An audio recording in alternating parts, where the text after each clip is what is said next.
formal lang nagbukas ang ika-43 round ng exploratory talks sa pagitan po ng gobyerno ng Pilipinas at ng Moro Islamic Liberation Front o MILF sa Kuala Lumpur, Malaysia. Sa pagkakataon pong ito, tatalakayin ng dalawang panig ang huling annex ng Bangsamoro Peace Agreement na normalization o ang pagbabawas po at pagkontrol ng mga armas sa rehiyon, gayon din po ang pagbuwag sa mga private armed groups. Samantala, kapwa positibo po ang magkabilang panig na kanilang mapagtitibay ang normalization annex sa linggong ito.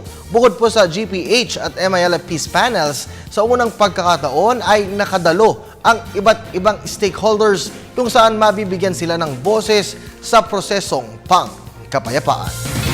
Cannot afford to lose more time at the expense of the bigger task of implementation and of the considerable progress we've already gained.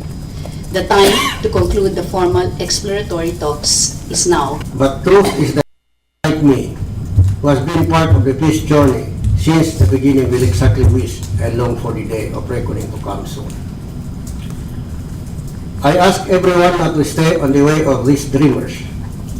Many find solace in dreaming, and therefore let them continue to dream of the final peace in Mindanao